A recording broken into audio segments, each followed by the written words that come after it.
Bienvenidos, amigas y amigos, a este encuentro nuevamente sin anestesia.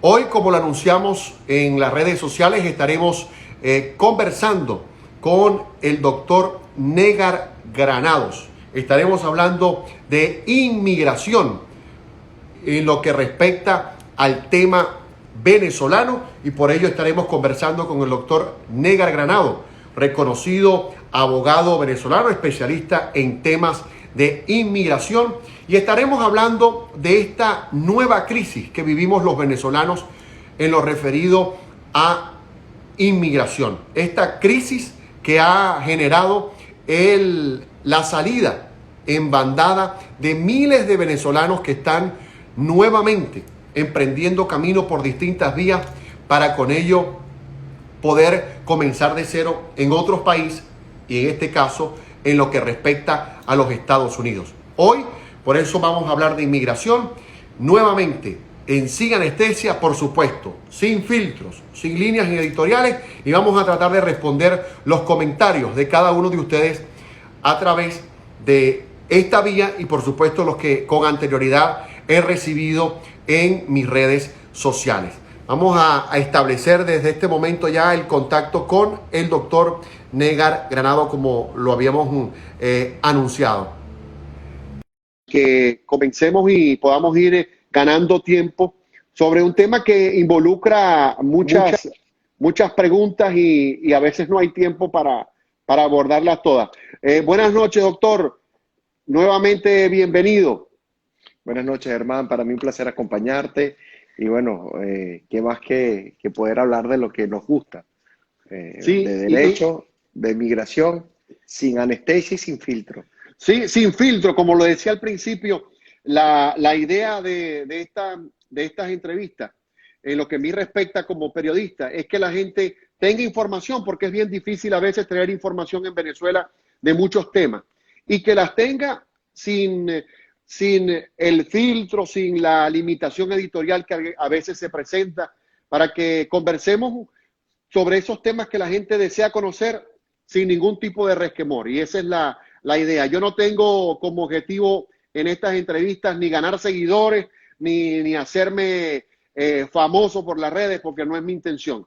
Mi intención es que la gente tenga información de primera mano sobre los temas que le interesan, sobre todo los venezolanos que estamos siendo golpeados por donde metemos la cabeza, ¿no? Sí, señor, sí, señor. Quisiera, Definitivamente. adelante.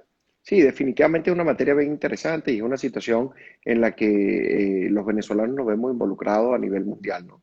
Eh, Se estima que han salido casi 5.600.000 venezolanos de las fronteras venezolanas, producto de la crisis humanitaria que se vive en Venezuela, y muchos de esos venezolanos han tenido que llegar a distintos países del mundo. Hoy en día vemos venezolanos en países donde nunca nos imaginábamos que iba a haber un venezolano.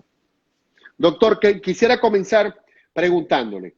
Eh, eh, Algunas personas tienen estimaciones de que los venezolanos que han entrado a Estados Unidos rondan los 6.000. ¿Cuál es alrededor en números la cifra de venezolanos que han entrado en esta nueva crisis migratoria que vivimos los venezolanos? Porque al principio eran quienes llegaban a Estados Unidos y tenían que quedarse porque no podían regresar y solicitaban refugio como asilados o por otras vías. Pero ahora es un grupo de venezolanos que llegan huyendo prácticamente con su mochilita, pasan el río o atraviesan el puente por las vías que menos creemos que son vías para llegar a Estados Unidos, las están utilizando para llegar. ¿A cuánto asciende ese número más o menos? Mira, la cifra del mes de abril, el mes anterior al que acaba de terminar, se estima que 6.000 venezolanos cruzaron el Río Grande para llegar de México a los Estados Unidos y entregarse a la patrulla fronteriza. Esta estimación de 6.000 venezolanos es de personas que cruzaron y se entregaron a la patrulla fronteriza para iniciar un proceso de migración, para que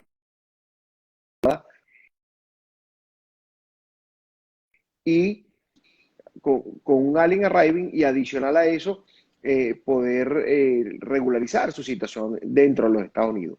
Hay otros que ni siquiera se entregaron a la patrulla fronteriza y no están en ningún proceso de migración. Pero los que se han podido contabilizar, se están hablando de aproximadamente 6.000 venezolanos que entraron a los Estados Unidos a través de la frontera de México y los Estados Unidos. Hasta el mes de abril. Tenemos que esperar que sumen el mes de mayo y la cifra pudiera ir creciendo, ¿no? Sí, se estima, y fíjate, es bien interesante, se estima que esos 6.000 venezolanos solo entraron en abril. No fue que hasta el mes de abril, solo en abril entraron 6.000 venezolanos. Y es espeluznante lo que se está viviendo en Venezuela, porque definitivamente la situación con los venezolanos aqueja al hemisferio sur, pues. Vemos la crisis que se generó en la frontera de Venezuela con Colombia, vemos la crisis que se generó con Trinidad y Tobago, producto de los balseros que perdieron hasta la vida en las aguas del Mar Caribe tratando de llegar a Trinidad y Tobago, y que muchos de ellos también fueron devueltos o deportados a Venezuela. Adicional a eso, vemos cómo hay ya un poco de conciencia de lo que está pasando con Venezuela y los migrantes venezolanos, y se ha podido establecer de que es la migración más grande latinoamericana y que se compara con el éxodo de los sirios, que tienen una guerra intestina y una guerra civil muy fuerte. Pues que ya superamos a los cubanos. Sí, definitivamente vemos de que la Organización de Naciones Unidas ha estimado que han salido de Venezuela 5.600.000 venezolanos. Yo creo que esa cifra se queda corta, yo creo que deberíamos estar alrededor de los 7 millones de venezolanos que han salido producto de la crisis. Esta crisis viene dada en tres periodos especiales. Año 98, la llegada del régimen de Hugo Chávez al poder. Después vino una crisis en el año 2014 y 2017, que se dio a consecuencia del Día de la Juventud del año 2014, donde hubo varios presos políticos, entre esos Leopoldo López y varios estudiantes.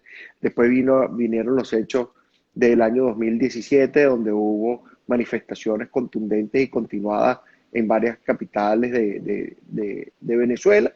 Y posterior a ello, la crisis que se atraviesa del año 2019 en adelante, cuando se esperaba que el itinerato de Juan Guaidó diera fruto y que de alguna u otra forma no los dio. Y eso generó un afianzamiento del régimen desde el punto de vista político y lamentablemente un desplazamiento de venezolanos hacia Colombia, que llegaron caminando hasta Perú y Chile, y lo que está pasando en la actualidad con los Estados Unidos, que vemos imágenes dantescas de una mujer de 80 años que llegó al Río Grande y fue cargada por otro migrante venezolano para poder atravesar el Río Grande la semana pasada y poder llegar a un país que le brindara protección y un poco de libertad. Quiero dejar en claro que la intención de esta entrevista es aclarar muchas aristas que hay con respecto a ese tema. Yo soy quien como venezolano ni como ser humano para calificar para calificar está bien hecho, está mal hecho, la forma en la que la gente quiere entrar a Estados Unidos. Pero sí quiero dejar en claro el hecho de que hay mucha gente que está siendo estafada, hay mucha gente que no sabe a lo que se va a enfrentar. Y entonces, usted que maneja todos esos términos legales, doctor, ¿a qué se enfrenta un venezolano que decide entrar por esa vía? ¿Cuál es el proceso por el que se enfrenta? Porque mucha gente cree, no, yo llego, paso la frontera, estoy en territorio americano, me entrego y ya comienzo de nuevo. No conocen lo que viene luego detrás de ese proceso. Quisiera que usted, como conocedor de la materia, nos adentrara en qué viene después. Fíjate, Germán, lo más importante en este momento es instruir a los que nos están escuchando que la única forma de venir de manera legal a los Estados Unidos es a través de un proceso de visas. Visas estampadas en el pasaporte. Las visas se dividen en dos grupos, visas de no inmigrantes y visas de inmigrantes. Las visas de no inmigrantes son las visas que le otorgan a una persona para venir por un tiempo determinado, a las personas que pueden venir por una misión determinada o por un objetivo determinado. Las visas de inmigrantes son las visas que le permiten a esos extranjeros residenciarse en los Estados Unidos. Y son cuatro grupos: peticiones familiares, peticiones por trabajo, la visa de inversionista y el Diversity Visa Lottery o la lotería de visas. Si nos salimos de ese esquema, la única vía que tenemos para llegar es a través de un proceso de visa. La única vía que teníamos los venezolanos después que llegábamos legalmente a los Estados Unidos era aplicar a un asilo. Ese asilo al día de hoy todavía tiene vigencia. El asilo no es un estatus migratorio, el asilo no es una visa, es una protección en modalidad de asilo. Y esto lo quiero dejar muy claro porque muchas veces se utiliza el asilo como un medio para quedarse en los Estados Unidos, pero es que es el único medio que hemos tenido nosotros los venezolanos para poder legalizarnos en los Estados Unidos, por lo menos para poder mantenernos. ¿Y esto por qué? Porque de acuerdo a la política y las relaciones bilaterales Estados Unidos-Venezuela, en Venezuela no existe consulado, en Venezuela no existe embajada, por consiguiente cada vez es más difícil para el venezolano pedir una visa porque va a tener que desplazarse a el consulado alterno que es en Colombia. Adicional a eso, muy difícil en la actualidad que le otorguen una visa a un venezolano porque no cumple con los requisitos o los estándares básicos de arraigo en el país que garanticen que su estadía en los Estados Unidos sea por el tiempo que se le permita la visa. Por consiguiente, llegar a los Estados Unidos se requiere, para que la persona entre en legalidad, que llegue a través de un proceso de visado por un puerto o un aeropuerto. ¿Qué es lo que está pasando con las personas que están llegando a través del Río Grande? Son personas que están llegando muchas veces sin pasaporte o sin visa y que se están entregando a las autoridades fronterizas, que tienen una discrecionalidad en la admisión de esa persona o no.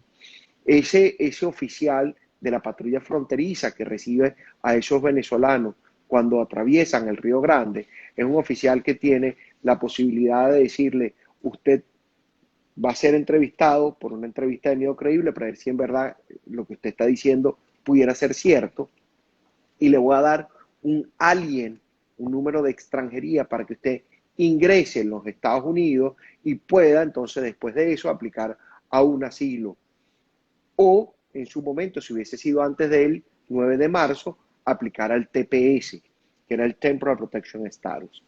En la actualidad, las personas que llegaron antes del 9 de marzo son personas que tienen elegibilidad para un estatus de protección temporal. Aún habiendo entrado, doctor, por esa vía. Sí, fíjate que hay algo bien interesante, porque la propia planilla I-821, que es la planilla para aplicación del estatus de protección temporal, te dice si usted entró por un puerto o un aeropuerto, y si no entró por un puerto o un aeropuerto, si se presentó ante una unidad del Departamento de Homeland Security, que pudieran ser tanto el Custom Border Protection o el Border Patrol. Entonces, definitivamente la situación en la actualidad con respecto a las personas que rompen la condición de frontera, entran de manera ilegal a los Estados Unidos, y digo ilegal porque no entraron bajo una inspección, o sea, no se presentaron o no llegaron por un puerto o un aeropuerto de manera legal con una visa estampada en el pasaporte, sino que de alguna u otra forma llegaron rompiendo la condición de frontera, se entregan a esta patrulla fronteriza, y la patrulla fronteriza o el oficial de la patrulla fronteriza le va a permitir entrar con ese alien arriving o ir a un proceso de deportación. Ahora bien, Si doctor, eso, si eso ocurre, si el oficial les permite, les da la admisión, ¿qué sigue luego? sí, habría que ver qué tipo de admisión le dieron. Le pudieron haber dado un parol humanitario, ¿ok? Una vigencia de 6 meses.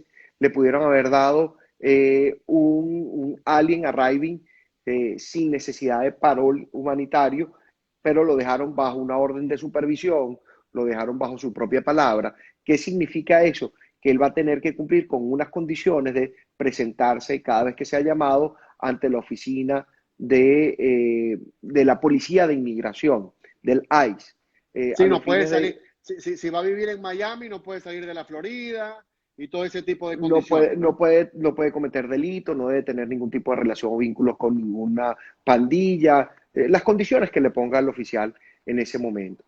Pero le da la oportunidad a esa persona que entró a los Estados Unidos de pedir una protección. Y en la actualidad las personas pueden pedir única y exclusivamente la protección en modalidad de asilo o, consecuencialmente al asilo, la protección de prohibición de remoción o withholding of removal, así se llama. Se lleva adelante en la misma planilla I-589, que es la aplicación para asilo o para la prohibición de remoción. Esa prohibición de remoción viene de acuerdo a la Convención contra la Tortura, que es una convención emanada de la Organización de Naciones Unidas, que se llama Convención contra la Tortura, Tratos Crueles, Inhumanos o Degradantes. En ese momento, ese venezolano que entra por el Río Grande y presenta su caso de asilo, el USCIS va a poder evaluar si esa persona efectivamente tiene miedo creíble y si ese miedo creíble le da la posibilidad o la elegibilidad para un asilo afirmativo. Eh, eh, Si ese eh, oficial considera que no tiene elegibilidad para un asilo afirmativo, lo remitirá a la Corte para que sea un juez de inmigración que decida el destino de ese venezolano. es decir, que estamos ante múltiples escenarios. Es decir, la persona puede pasar y puede ser admitido o no. La persona puede pasar y puede ser dejada libre o no. Y la persona puede pasar y puede ir a un centro de detención. ¿Estoy en lo correcto, doctor? Eso es correcto. Fíjate que hay algo bien interesante, Germán, que la persona que no le permiten entrar, sino que lo detienen y lo llevan a un centro de detención, no se puede establecer como que entró a los Estados Unidos. Oh, ya. Podemos hablar que las personas entraron cuando le dieron o un paro humanitario o un alien arriving o lo dejaron bajo un proceso de supervisión por su propia palabra o con un grillete. ¿Ok? Pues que esas Este, personas que están en el centro de detención aún no se sabe cuál es la calificación que les pudieran dar. Sí, las personas que están en los centros de detención son personas que deberían de presentar un asilo defensivo y su suerte la va a llevar adelante un juez de migración que le puede dar o una fianza para que le den una libertad bajo fianza o si el juez considera que no califica a la fianza, lo que implementó la administración del presidente Biden la semana pasada fue acelerar los procesos migratorios para las personas que están bajo los procesos de asilo y poder entonces tener con una vía más rápida o expedita la aprobación de asilo o no. Es cierto, doctor, ya usted lo aclaró, pero lo voy a hacer como pregunta porque mucha gente tiene la duda. Quienes pasan la frontera o han pasado luego del mes luego del 9 de marzo, ¿es cierto o no que pueden aplicar al TPS? Ya usted lo aclaró, pero para que quede más claro aún. Sí, sí, fíjate, el TPS, cuando fue decretado por el Congreso de los Estados Unidos, todavía recuerdo las palabras del senador Bob Menéndez, que decía que se le había otorgado el estatus de protección temporal a los venezolanos producto de la crisis humanitaria que se vive en Venezuela. Era para los venezolanos que estaban en los Estados Unidos antes del 9 de marzo y que continuaran residiendo o permaneciendo en los Estados Unidos después del 9 de marzo. ¿Qué pasa con esa situación? El venezolano que está antes del 9 de marzo es elegible. El venezolano que se fue después del 9 de marzo de los Estados Unidos pierde la elegibilidad. Pero no es elegible el venezolano que entra después del 9 de marzo. Entonces eso tenemos que dejarlo muy claro, porque las personas creen y consideran que si llegaron después del 9 de marzo pudieran ser elegibles a un TPS y eso se ha dado eso ha traído como consecuencia que manos inescrupulosas, personas inescrupulosas, hayan tomado la buena fe de estos venezolanos y los hayan hecho aplicar a un TPS hasta generándole pérdida patrimonial con fraude o estafa. Por eso le hago la pregunta, porque en Venezuela en la actualidad hay como una especie de turismo migratorio. Y ese turismo migratorio, dentro de las cosas que ofrece, las personas que quieran verlo, lo posteé hace algunos días en mi Instagram, ofrece traslados, ofrece documentación, y entre las cosas que ofrece está ese tema. Es decir, si tú quieres pasar la frontera, yo te paso y te consigo que solicites el TPS. Y la persona, por el mismo desespero, por la misma situación de huir del país, lo están robando porque le quitan un dinero en aquel paquete involucra $3,000. Y entiendo el desespero de tantos hermanos venezolanos que están pasando hambre, las dificultades del COVID y tantas carencias que nosotros sabemos que caen incautos ante ese escenario, ¿no?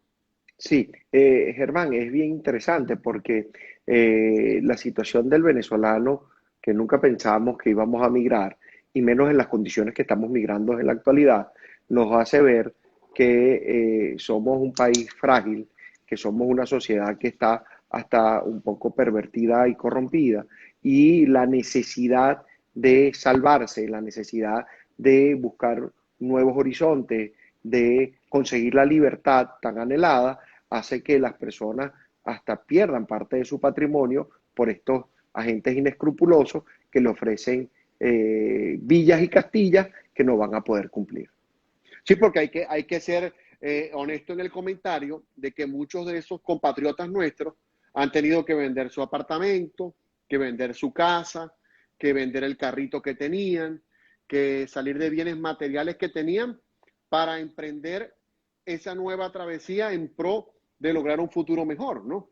Que es totalmente no criticable, pero es muy lamentable para nosotros, por lo menos que estamos de este lado, que sabemos lo importante que es aquí trabajar y tener ahorros, por ejemplo, o tener un abogado que te asesore, que esa gente se enfrente a perderlo todo por entregarle ese dinero a un abogado y que resulte que el abogado lo que hizo fue que es posible que ni abogado fuese, ni paralegal fuese, pero lo que hizo fue valerse de ese momento tan sensible que está pasando esa persona De la para quitar. necesidad, Es correcto. de la necesidad de otro.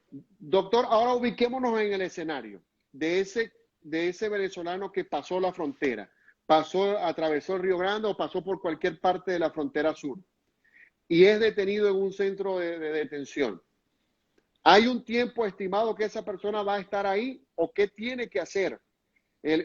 Sobre todo que hay muchos que han venido solos, que no tienen familia aquí y que están desvalidos porque, voy a hacer un comentario ácido, pero yo no he escuchado al embajador Carlos Vecchio hablar de ese tema, ni a otra gente hablar de ese tema, ¿no? De decir, ya designa, porque como, y no estoy hablando mal de Guaidó, ¿no? Pero debieron o deberían desde hace algún tiempo haber designado una comisión o una persona que atendiera esos casos, porque no solamente eran los casos de los que estaban presos, ahora son los casos de la gente que se está atravesando la frontera. Y hasta ahora no sé si usted tiene conocimiento de alguien de la embajada de Guaidó que esté al tanto de eso. Mire, definitivamente, Germán, hay un tema en el caso de los venezolanos, porque no tenemos representación en los Estados Unidos. O sea, el simple hecho de apostillar un documento normal y sencillo que necesite ser apostillado para que surta efectos legales en Venezuela, se tiene que enviar a los departamentos de Estado de los Estados Unidos para que se le estampe el sello o la apostilla de la Convención de la Haya para que surta efectos legales en Venezuela. Eso trae como consecuencia, Germán, que si nosotros como venezolanos quedamos detenidos, y no estoy hablando porque cometimos un delito, una felonía, sino porque estamos en un proceso de migración que no nos ha permitido entrar a los Estados Unidos, no tenemos ninguna representación que pueda hacer valer los derechos de nosotros, que se pueda llegar a estos centros de detención. Han sido organizaciones no gubernamentales, han sido personas que se han dedicado en cuerpo y en alma a llevar estadística, a prestarle apoyo logístico, a de alguna u otra forma asesorar desde el punto de vista gratuito a esas personas que están detenidas o en los centros de detención. Mire, yo creo, no los conozco personalmente, pero conversamos por las vías de las redes sociales y el WhatsApp, pero yo creo que ha logrado ayudar a más gente en centros de detención, Patricia Poleo y el señor Colina, que la gente de la embajada de Guaidó. Efectivamente, Y efectivamente. no, Y eso por mencionar a dos compatriotas venezolanos conocidos, sí, hay mucha Patricia gente. y José Antonio Colina, pero hay personas que no se saben ni los nombres que están en ese proceso de colaborar y de ayudar y de poder llevar adelante muchos casos hasta de venezolanos porque no tienen los medios económicos para contratar a un abogado. No, Este, y para hacer más ácido el comentario, son gente que hasta ganan mejor salario que usted y que yo por estar en ese puesto y no están haciendo el trabajo que deberían. Sí, definitivamente, definitivamente, al no tener representación consular y no tener embajada en los Estados Unidos, se nos privan cualquier cantidad de derechos. Fácil, Germán. Tus hijos llegaron a los Estados Unidos sin tener la edad para ser cedulados.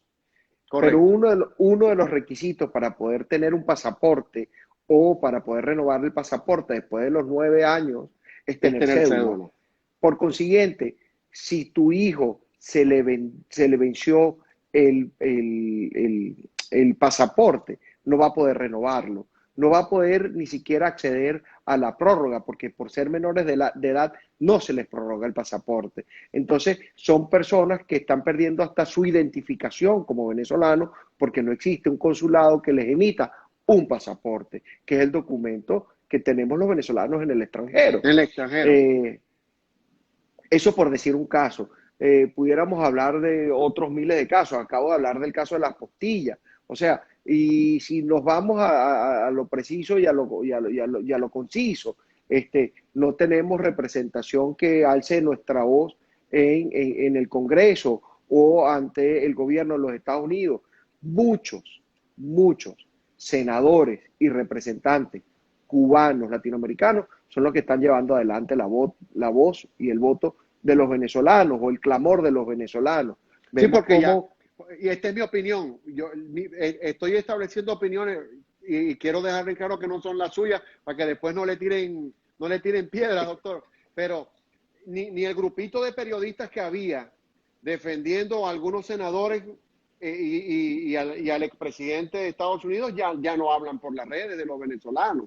Entonces, sí, ¿dónde está la solidaridad que debería existir? Porque yo no estoy aquí ni para apoyar a los demócratas ni a los republicanos, en absoluto, pero al demócrata o al republicano que nos quiera tender la mano, con ese debemos estar. efectivamente. Y tan es cierto lo que tú estás diciendo, Germán, que en 8 años del periodo constitucional de Barack Obama, no hubo ningún aliviadero migratorio para los venezolanos y era un presidente demócrata. Después vino 4 años de un presidente republicano, que fue el de Donald Trump. Y lo Y al único final, que sí. hizo fue el último día antes de abandonar la Casa Blanca, que fue hacer una acción diferida para que no hubiese las deportaciones forzadas para los venezolanos. Y, y en estos 14 años de los que estoy hablando, perdón, en estos 12 años de lo que estoy hablando, el único que le ha dado un estatus de protección temporal a los venezolanos es Joe Biden, que es un presidente demócrata. Entonces, a lo último no es un No, problema para nosotros que sean republicanos o que sean no, no. demócratas, es que atienda el clamor de ese éxodo de venezolanos que está saliendo a bandadas de Venezuela, producto de la situación que existe en Venezuela. Yo no puedo entender, y ahora me voy a un poco a lo interno de Venezuela, cómo el ministro de la Defensa, Padrino López, cómo el presidente o el director del CEOFAN, como el presidente de la dictadura, el gobernante de la dictadura Nicolás Maduro, al día de hoy no se ha referido a los militares que estaban secuestrados por la disidencia de la FARC en Apure, o sea, que los secuestraron en Apure y se los llevaron a Colombia. ¿Cómo no se han referido a la libertad de ellos? ¿Cómo es posible que al día de hoy se tiene conocimiento por una organización no gubernamental que se llama Fundarred de qué es lo que está pasando en el estado Apure. Y ese Porque, muchacho Javier Tarazona ha dado su pellejo para poder informar qué es lo que está pasando en porque Venezuela. usted sabe que para ser honestos, ahí lo que hubo fue un acuerdo entre bandas. Entonces, entregaron la cabeza de uno de los que ellos querían, y ahí, sin lugar a dudas, tuvo que presentarse una negociación para que soltaran a estos muchachos. Pero es que la negociación, ¿sabes por dónde pasó la negociación? Ese tamiz, nada más y nada menos fue de la desmilitarización de la zona. O sea, nosotros empezamos a dejar de tener soberanía en uno de los estados de Venezuela, que es el estado Apure, para que entonces pudiera entregarse unos militares que estaban secuestrados por la guerrilla. O sea, ¿cómo es Esa fue posible? una condición. ¿Cómo es posible que un grupo insurgente extranjero, porque no es una guerrilla venezolana, es una guerrilla colombiana, hace con el régimen que gobierna en Venezuela lo que le da la gana? Y esto es producto de las alianzas y los acuerdos y los pactos que tiene el régimen con la guerrilla. Eso no es Y, es, nuevo para nadie. y ese es uno de los problemas que también ha generado toda esta salida introspectiva de mucha gente del país, porque la gente Claro, está siendo ahora víctima a lo interno de ese enfrentamiento en el país. de esas bandas de delincuentes. Adicional a eso, Germán, tenemos que entender de que la desestabilización que ha generado Venezuela en el hemisferio sur, en América del Sur, es muy grande. O sea, el eje del mal, como se llamaba, que era Nicaragua, Venezuela y Cuba, se ha agrandado, ya forma parte del eje del mal Argentina, que también tengo que decir de que retiró su voto para la demanda en contra de Nicolás Maduro en la Corte Ah, ah, Penal Internacional. Ah, ¿Habrán enviado otro Antonini o qué habrá pasado ahí? pudiera haber algo de eso, pero no podemos perder de vista lo que está pasando en Colombia, que está un país incendiado por una persona que tiene sus vínculos con la izquierda. Adicional a eso, vemos cómo la Corte Suprema de Justicia de Brasil exoneró de todos los cargos y responsabilidades al A Lula. expresidente Lula, que le va a permitir volver a ser candidato presidencial y poder ganar unas elecciones. Vemos cómo se está peleando en Perú entre la derecha y la izquierda, donde existe la izquierda con un amplio margen de Bueno, ganar las elecciones en Perú. ya el candidato comunista admitió o dijo que en Venezuela no hay dictadura, que en Venezuela hay democracia. Y Vemos adicional a eso, vemos lo que está pasando en Chile, donde existe una constituyente que fue llamada con un peso muy grande o conformada por partidos de izquierda y opositores al gobierno de Piñera. Entonces, definitivamente el hemisferio sur vuelve a cubrirse, como diría rojo rojito. Si llegase a ganar el señor Castillo, si Lula se llega a lanzar a la presidencia de Brasil, si Petro sigue con sus intenciones de seguir incendiando Colombia, y bueno, y con los Fernández Kirchner que están apoderados de Argentina. Entonces la y situación es eso, bien complicada y y eso, eso va a sumar a que los venezolanos que están en el país salgan en mayor cantidad. sí, efectivamente. Entonces vemos que a lo interno existen protestas porque la vacunación no termina de ser efectiva.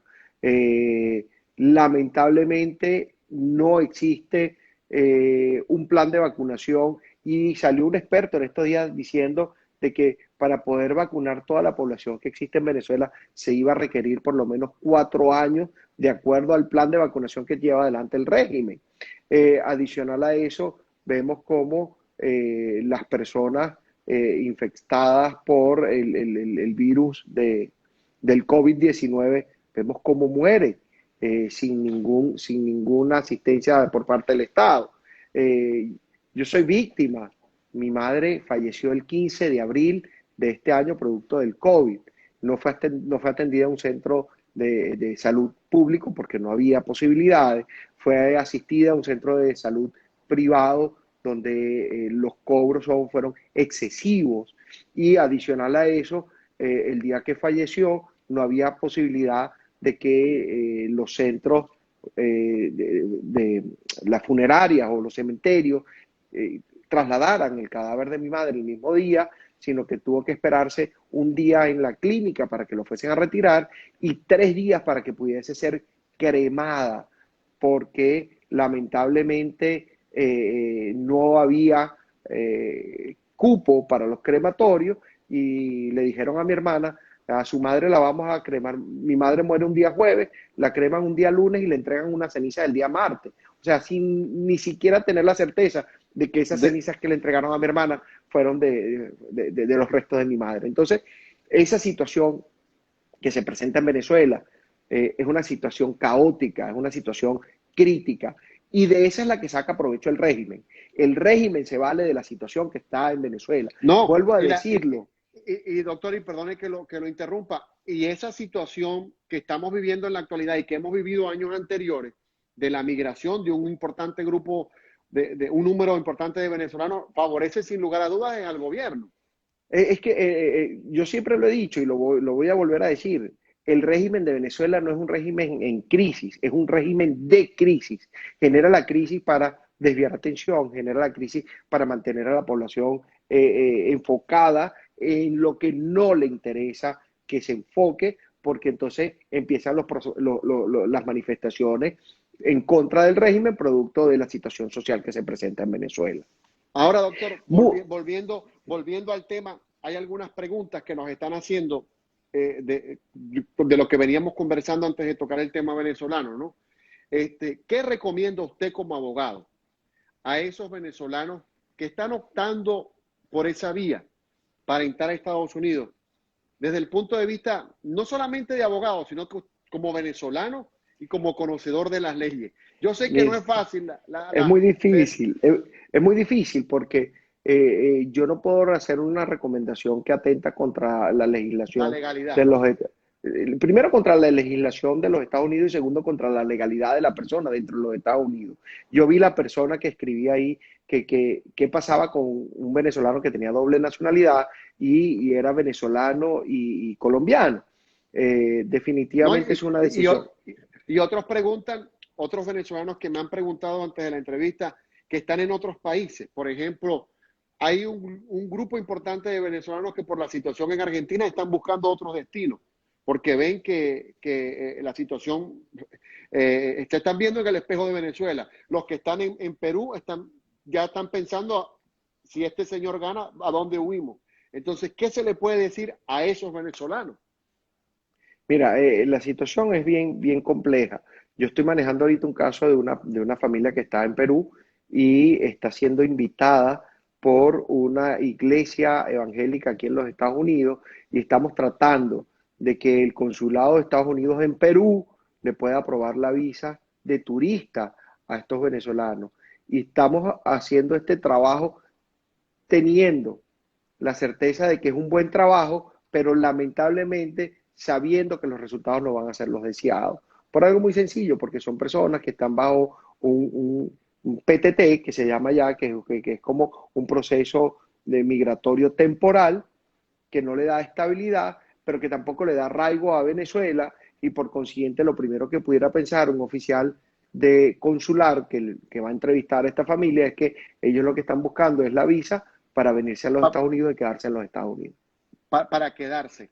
Y hasta siendo la opción de la solicitud de asilo para también estos venezolanos que entran por la frontera, ¿a cuánto asciende en la actualidad el número de aprobación de ese tipo de asilo, doctor?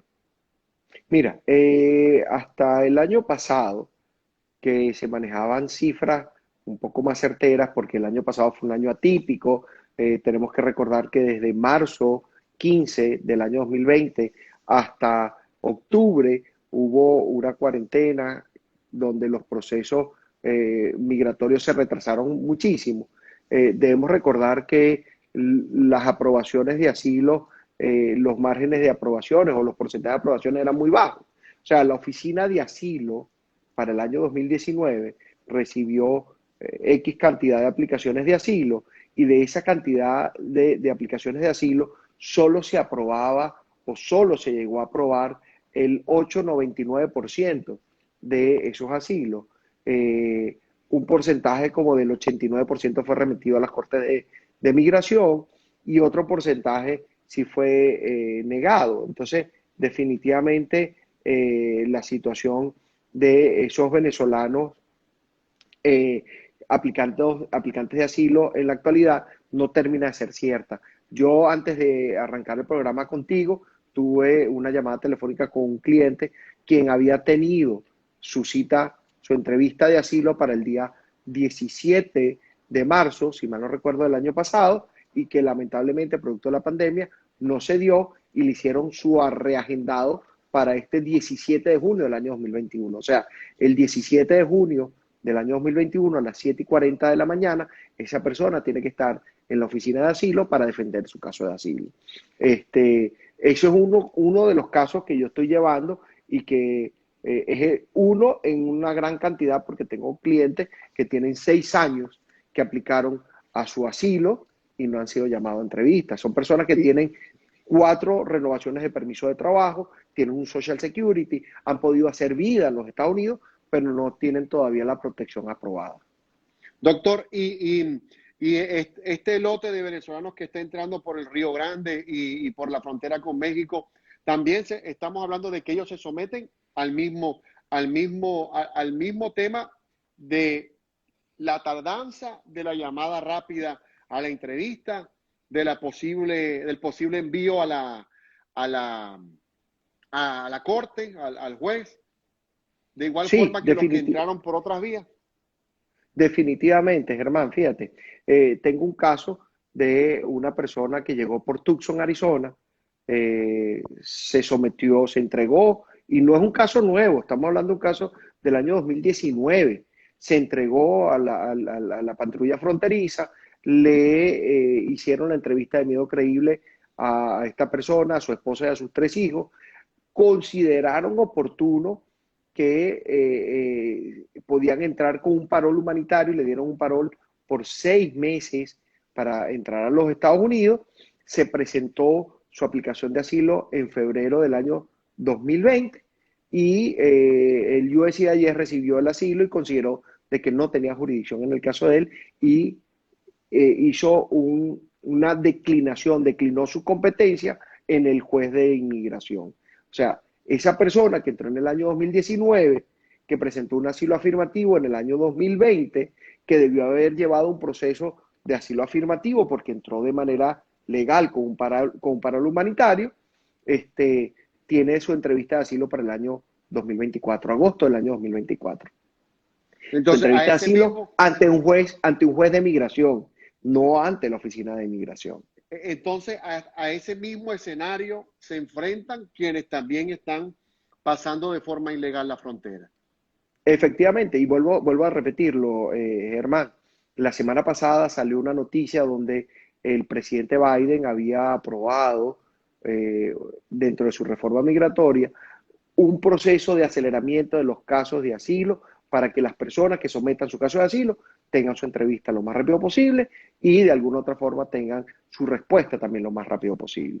Definitivamente la pandemia generó una crisis total en el proceso, dentro de migración, dentro de Homeland Security, porque definitivamente se paralizaron las oficinas, las entrevistas por asilo, por peticiones familiares, por las entrevistas que eran necesarias para residencia y ciudadanía, y eso trajo como consecuencia que los oficiales, los jueces de migración tuvieran más trabajo porque muchas personas que estaban detenidas iban a presentar su caso ante el juez de migración.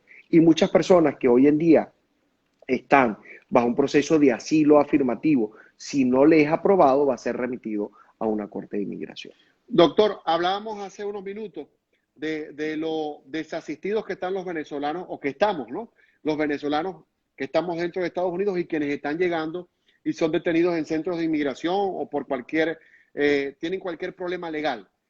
Pero, ¿qué recomienda usted a esas personas o qué alternativas tienen quienes, por ejemplo, pasan la frontera, van a un centro y no tienen ningún familiar aquí, no cuentan con la asistencia de un abogado, a qué vía pueden obtener Mira, para lograr ayuda?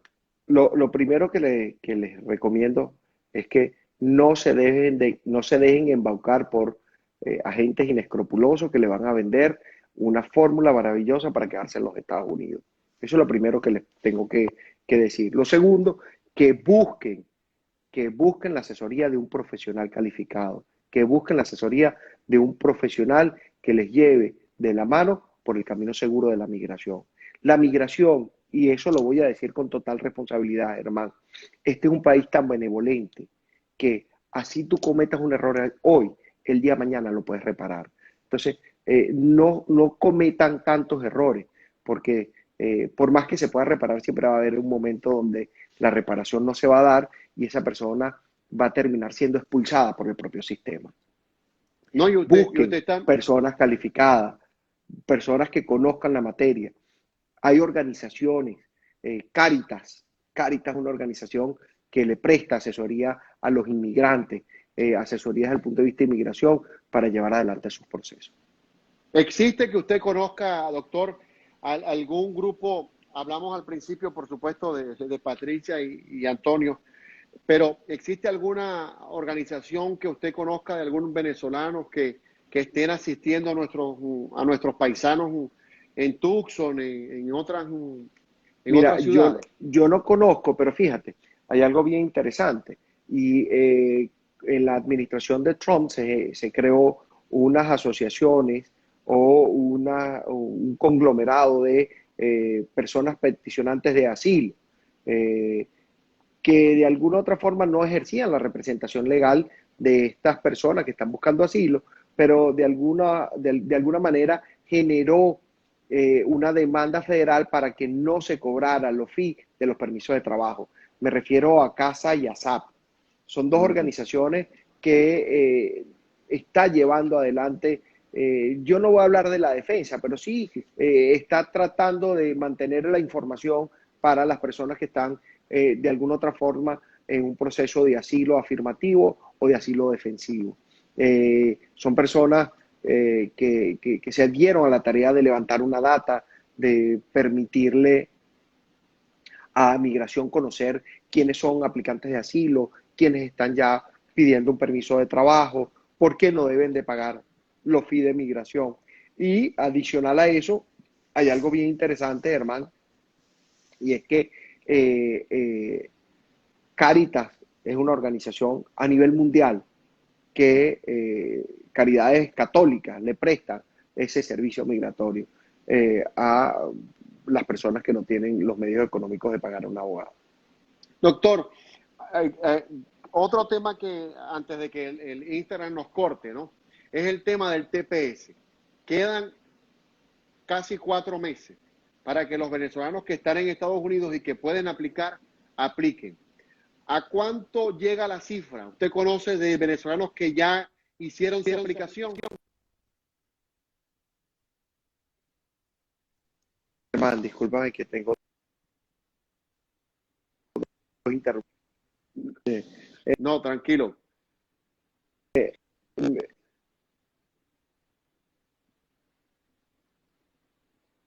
Aquí estoy contigo ya, Germán, otra vez. Ajá. ¿Me ves? No sé si Ajá. escuchó la... Sí, perfecto. No sé Sí, si escuchó la sí. pregunta. A-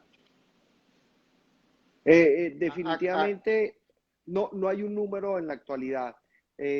José Antonio Colina hace 2 semanas dijo de que parecía muy extraño de que única y exclusivamente habían aplicado al TPS.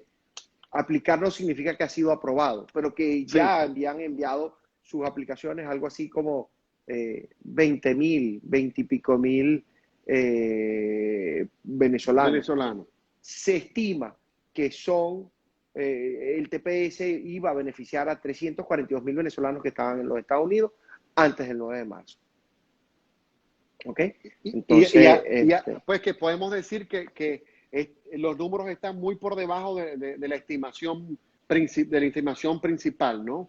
efectivamente, pero definitivamente tenemos que entender de que todavía estamos a tiempo, tenemos tiempo hasta el 5 de septiembre del año 2021 donde precluye o donde finaliza el tiempo para las... Deja una interrogante esa situación. Deja una interrogante esa situación, ¿no? Que es si ese número del que se habla, de 200, de 300 mil venezolanos, es cierto o no, porque yo considero como venezolano aquí en Estados Unidos que si esa es una forma de que quienes no tienen ese un nivel de protección puedan tenerla y la gente no hace uso de ella, deja mucho que decir, porque Efectivamente. Y lo ¿qué puede entender el gobierno americano? primero Como que que se lo di y no lo no tiene quieren o no interés lo van a usar. en la protección. Mira, Exacto. hay algo que hay algo que llama la atención y es que muchos de los venezolanos que están bajo un proceso de asilo, y esto no es una crítica, sino más bien lo que hago es llamarlos a que apliquen al TPS, salen con el análisis de que es que el TPS no me lleva a una residencia. Sí, pero es que el asilo, la aplicación de asilo que tienes ahorita tampoco te lleva a una residencia. Entonces, ¿qué va a pasar el día de mañana que te sometas a una lista? Note que no nos van a dejar terminar la entrevista, Germán. No, tranquilo. Que te reporte y que ese juez de migración diga, señor, y esa persona diga, pero ¿cómo usted me va a deportar? Y el juez vea que no aplicó al TPS, porque una de las protecciones del TPS es en contra de la deportación. Claro. Entonces el llamado es para que la gente que tiene dudas lo haga, ¿no? Yo creo que es lo principal, ¿no? Lo Sí, que señor. pasa también, Germán, doctor, te pido disculpas. no, tranquilo. Quería ya casi para finalizar, ha habido también muchos rumores sobre eso y yo creo que es lo que está afectando a la gente, que hubo un rumor de que quienes solicitaban TPS teniendo una solicitud de asilo les iban a anular el asilo. ¿Es eso cierto? No, Porque lo escuché son como rumores. rumor. Son rumores que no tienen ninguna fundamentación, son dos procesos totalmente distintos. El asilo requiere una entrevista para su aprobación, el asilo requiere que el aplicante defienda su asilo, evidenciando el miedo creíble. El TPS es una aplicación que se envía y es decidida por la oficina de asilo que se haya designado. Entonces, los motivos de elegibilidad son totalmente distintos. Los motivos de elegibilidad para un asilo es por motivos de discriminación o de persecución. Los motivos de elegibilidad para un TPS es la nacionalidad, haber estado en los Estados Unidos ante la fecha de su aprobación, de su otorgamiento. Adicional a eso, haber permanecido en los Estados Unidos, no haber cometido crímenes. Entonces, son dos situaciones totalmente distintas y ninguna es excluyente de la otra. Doctor, y para finalizar, desde el punto de vista legal o su apreciación, ¿en qué pudiera terminar toda esta situación para los venezolanos en Estados Unidos? De que cuando los agarren en la frontera los dejen pasar o no, o sean devueltos a México. Eso es un acto discrecional de ese oficial, así como se los digo, así como pasa en el aeropuerto. Muchas personas creen que porque tienen un pasaporte y una visa vigente para entrar a los Estados Unidos son admisibles. Eso no es verdad. Entonces va a depender de la discrecionalidad de ese oficial en el aeropuerto que considere oportuno darle la entrada a ese venezolano. Así va a pasar en la frontera, después que cruzan el Río Grande, con los venezolanos. Va a depender de la discrecionalidad que tenga ese oficial de Custom Border o ese oficial de Border Patrol para permitir la entrada a los venezolanos. Sí, porque esta situación, me decía un colega con el que hablaba en estos días, no, pero es que no se puede hablar mucho de eso porque prácticamente estamos dando información a la gente que está intentando entrar y como quien dice, los vamos, como dicen nuestros amigos cubanos, los vamos a chivatear. Y le digo yo, pero ¿tú crees que el gobierno americano no sabe desde hace muchos meses lo que está pasando en la frontera y los venezolanos que están entrando? Eso no es de ahora.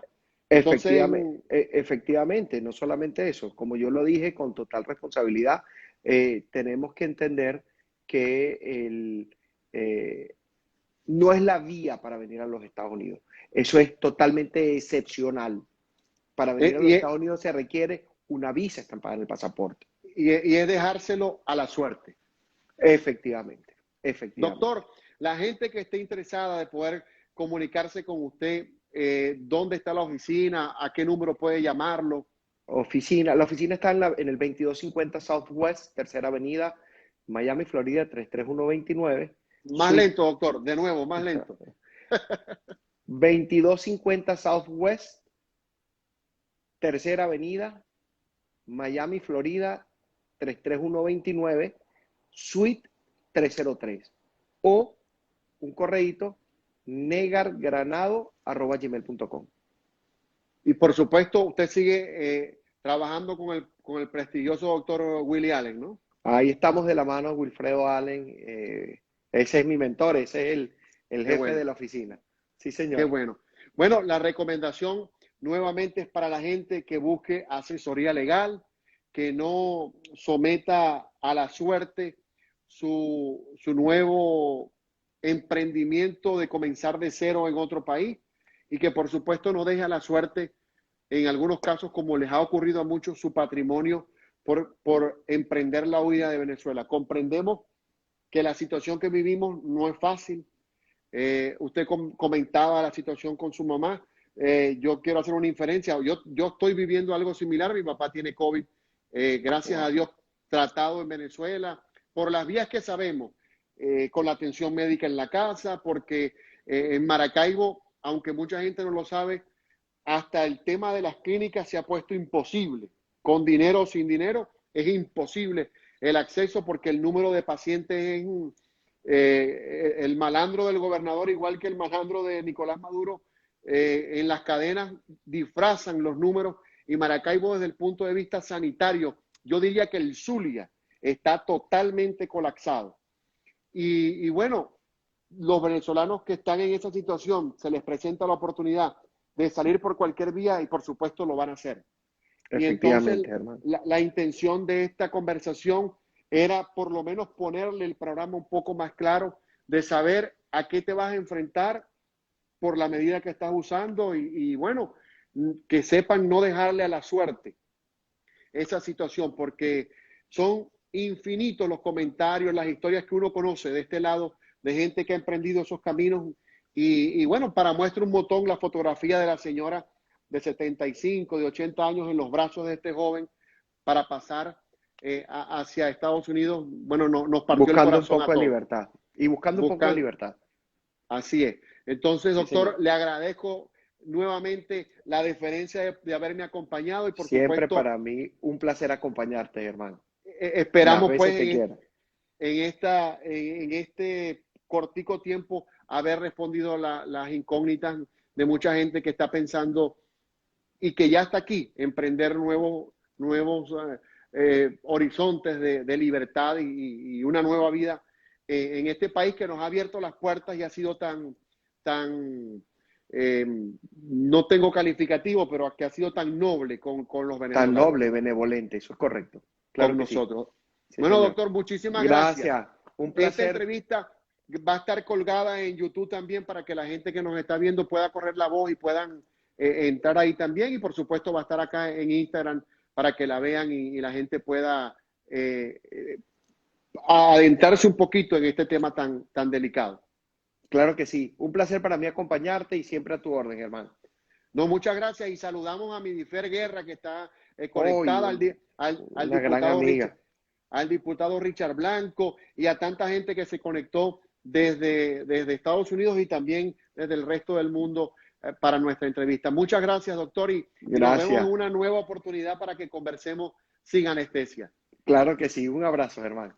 Gracias, doctor. Muy amable. Bueno, ahí teníamos al doctor Negar Granado respondiendo parte de tantas preguntas que tienen nuestros hermanos venezolanos sobre esta nueva crisis migratoria que estamos enfrentando los venezolanos que entran a Estados Unidos por esa vía, por la vía de atravesar el Río Grande y por atravesar la frontera sur para llegar a buscar libertad y a buscar nuevos horizontes en los Estados Unidos.